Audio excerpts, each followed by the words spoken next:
Tank bund అగ్ని ప్రమాదంలో miss అయిన అజయ్ కోసం రెండో రోజు గాలింపు చర్యలు కొనసాగుతున్నాయి. అజయ్ ఆచూకీ కోసం డీఆర్ఎఫ్ ఫైట్ సిబ్బందితో పాటు నిన్న సాయంత్రం ఎన్డీఆర్ఎఫ్ సైతం రంగంలోకి దిగింది. 24 గంటలుగా అజయ్ కోసం గాలింపు చర్యలు కొనసాగుతూ ఉన్నాయి. నేడు మరోసారి సెర్చ్ ఆపరేషన్ నిర్వహిస్తూ ఉన్నారు. Tank bund tourism boating incharge ఇచ్చిన ఫిర్యాదుపై కేసు నమోదు చేసి దర్యాప్తు చేస్తున్నారు లేక్ పోలీసులు. మరోవైపు అగ్ని ప్రమాదం ఘటనపై పలువురిని అదుపులోకి తీసుకుని విచారించే అవకాశం ఉంది.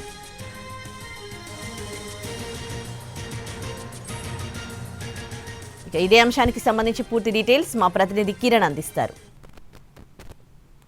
ట్యాంక్ బండ్ అగ్ని ప్రమాద ఘటనలో మిస్సింగ్ గురైన అజయ్ ఆచూకీ కోసం అధికారులు గాలింపు చర్యలు ముమ్మరం చేశారు.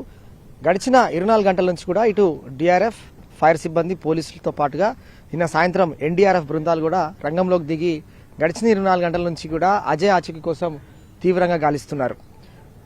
ప్రస్తుతం అయితే కుటుంబ సభ్యులు ఆరు బంధువులందరూ కూడా పీపుల్స్ ప్లాజాకు చేరుకున్నారు. వారు విలిపిస్తా ఉన్నారు. అజయ్ ఆచూకీ కోసం వారు ఎంతగానో ఆతృతగా ఎదురు చూస్తున్నారు. 24 గంటలు దాటింది.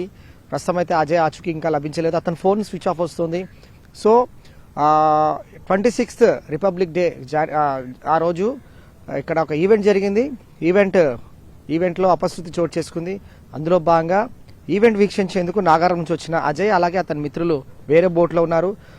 ప్రమాదవశాత్తు క్రాకర్స్ కాల్స్తున్న క్రమంలోనే మంటలు ఎగిసిపడ్డాయి. అందులో అజయ్ గల్లంతయ్యాడు. సో ప్రస్తుతం అజయ్ కోసం కూడా ఓఎస్ఎస్ ఫర్టిలిటీలో అమ్మ నాన్నలకి పర్సనలైజ్ ట్రీట్మెంట్ ఇచ్చారు.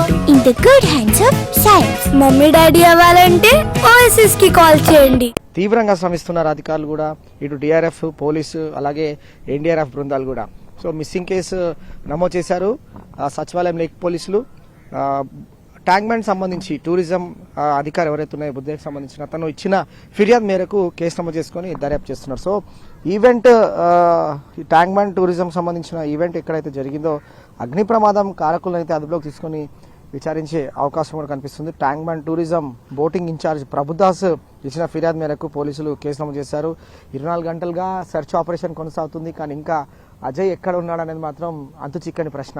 సో అజయ్తో పాటు నేనంతటి కూడా వారి ఫ్రెండ్స్ వెంట పెట్టుకొని ట్యాంక్ బండ్ పీపుల్స్ ప్లాజా అలాగే లుంబిని పార్క్ నుంచి కూడా చాలా వరకు బోటింగ్ సంబంధించి కూడా రెస్క్యూ ఆపరేషన్ చేశారు, సెర్చ్ ఆపరేషన్ కొనసాగించారు. కానీ అజయ్ ఆచూకీ మాత్రం లభించలేదు. డీఆర్ఎఫ్ ఫైర్ సిబ్బందితో పాటుగా ఇటు లా అండ్ ఆర్డర్ పోలీసులు కూడా ఎంతగానో శ్రమిస్తూ ఉన్నారు.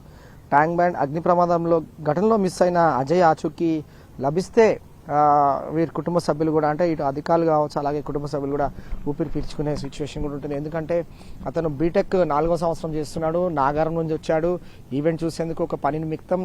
సో ఇక్కడ మణికంఠ అనే వ్యక్తి ఎవరైతే ఉన్నారో దాన్ని కాంట్రాక్ట్ తీసుకున్నాడు. ఈవెంట్లో క్రాకర్స్ కాల్చే క్రమంలో ఈ ఇన్సిడెంట్ జరిగింది. ఇందులో భాగంగా అతనితో పాటు వచ్చిన ఇంకొక రాఘవేంద్ర ఇద్దరు కూడా చాలా సేఫ్గా ఉన్నారు. కానీ అజయ్ ఇప్పటి వరకు కూడా తన ఆచూకీ లభ్యమవకపోవడం అనేది ఇటు మిస్సింగ్ గురైన సిచ్యువేషన్ ఏదైతే కుటుంబ సభ్యులను ఎంతగానో ఆందోళన కలిగిస్తూ ఉంది. అలాగే అధికారులు కూడా ఎంతగానో శ్రమిస్తున్నారు. డిఆర్ఎఫ్ సంబంధించి కావచ్చు అగ్నిమాపక శాఖ, నిన్న సాయంత్రం కూడా ఎన్డీఆర్ఎఫ్ బృందాలు కూడా ప్రస్తుతం హుస్సేన్ సాగర్ పీపుల్స్ ప్లాజా వద్ద ఎక్కడైతే గల్లంతయ్యారో ఆ సంబంధించిన ఏరియా అంతా కూడా తీవ్రంగా సర్చ్ చేస్తున్నారు. గజయితగాల ద్వారా ట్యాంక్ బండ్లో అతని కోసం గాలిస్తున్నారు. మరి అజయ్ ఆచూకీ ఎప్పుడు లభ్యమవుతుందనేది మాత్రం మిస్టరీగా మారింది. ఇది లేటెస్ట్ అప్డేట్.